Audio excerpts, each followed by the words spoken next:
though they left together. Close together, didn't they? But we're going to be dealing with that next time now, so I don't want to go too deeply into it. Okay, all right. Because that's, I'm kind of reserved that, if you like. Sorry. I will try and make a special effort for the next one, and I will. There's quite a lot of photographs now available of the bay they left from, and Swilly, and Rathmullen was the actual spot apparently. So we'll certainly have a lot to say about the actual flight, what it meant. But hopefully, a lot of picturesque things. We'll hopefully be able to. Has it been incorporated in movies? No, there's so many wonderful movies that could be made about this stuff. Yeah, that's what I'm wondering. The history is just so full of Oh, material for movies. unbelievable. And there's Yeah. so few. Brian Baruch is coming. is Brian Baruch coming? Yeah.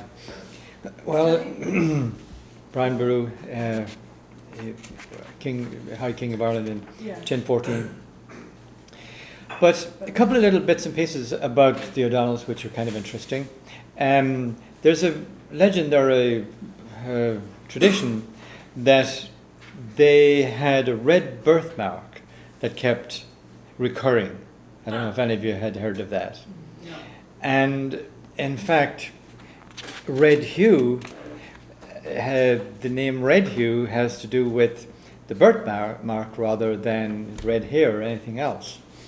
So that's something which is interesting, and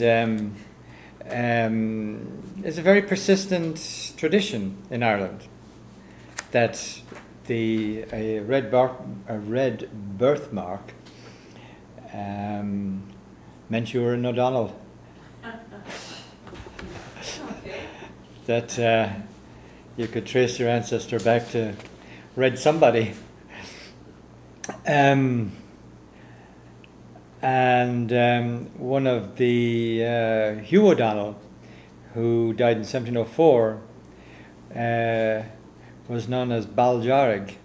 Jarrig meaning in Ireland, Jarrig is red, and Bal or ball is a spot, so Bal Jarrig. So they wouldn't be at all shy about calling you, Bal Jarrig, the red spot O'Donnell. But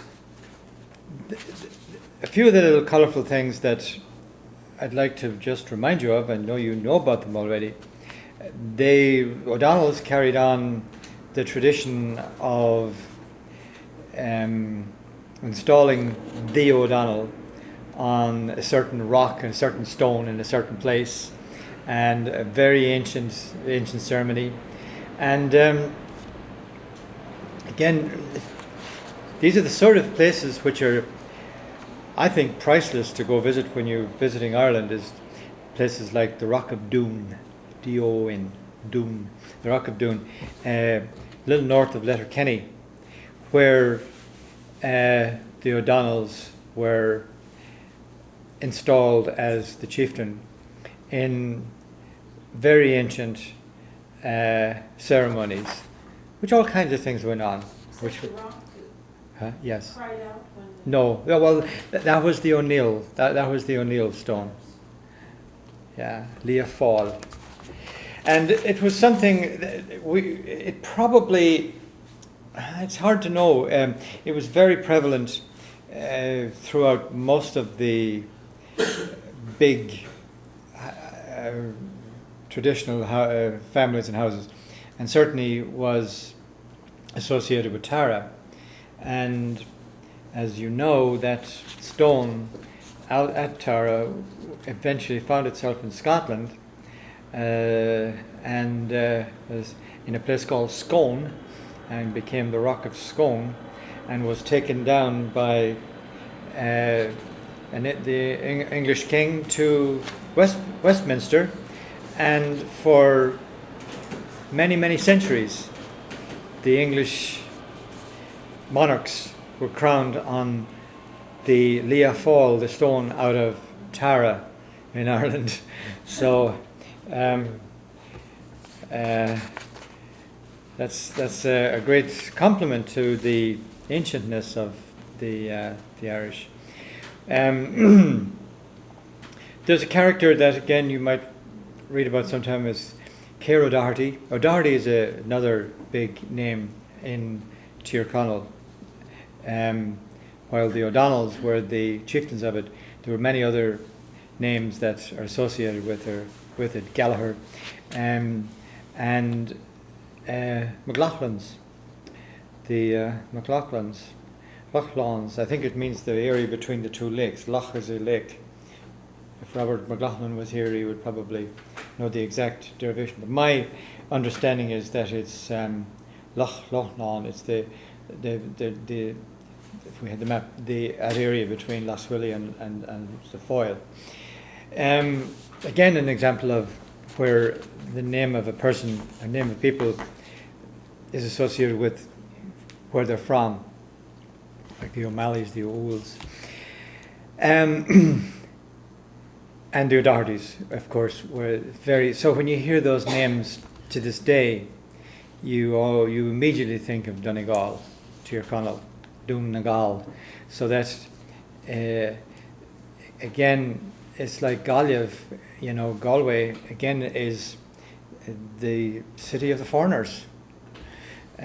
So the names that have survived, or the names that we now use, are often relatively modern, relatively new, because Tirconnell is the real name for Donegal. Donegal is just a nickname.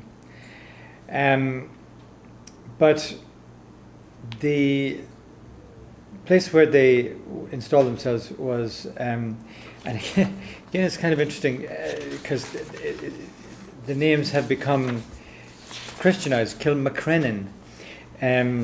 So it's very odd that the Rock of Doon, let me see here, is associated with a place called Kilmacrennan. Well, now of course Kill is a Christian thing because it means church of. It comes from cell, which was a monastery, a cell, the cell of, or the cave of, in many ways, a local saint. So Kilmacrennan. So Renan was probably the actual name of the person, but so that it's kind of interesting that the name of the place where Rock of Doon is Kilmac. It has a Christian name.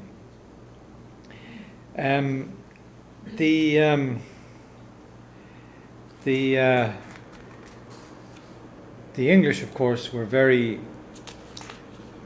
wary and almost scared of this barbaric practice of.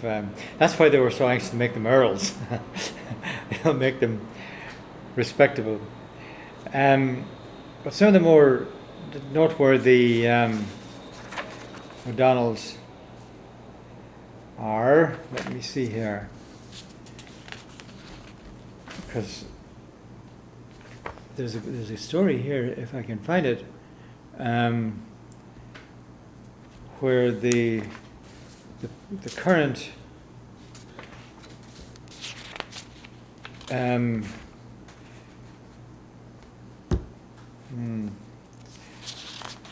current inheritor of it is now a monk, or he's a priest, I think, out in Africa somewhere. If I could just find that, or did I read it here? Where I read it? Oh dear. But my belief anyway is that the Irish branch of the family, and there are lots of European branches of the family that are doing well, that is currently a priest somewhere in Africa, and doesn't look like he's going to have any kids, or at least not any ones that he's going to admit to. Here we are. All the Irish branches of the O'Donnells are extinct in the male line except Larkfield. The sole surviving member is the O'Donnell of Tirconnell, Father Eve O'Donnell, born 1940, who is a Franciscan missionary in Zimbabwe.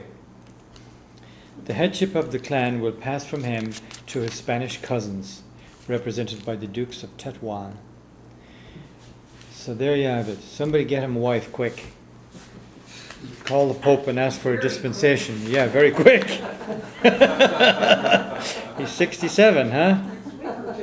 Yeah. I Huh. don't know if we can get dispensations that fast. Yeah. Yeah. He may not welcome May it. not make it. He may not. And who knows? But there's some very interesting European versions of it.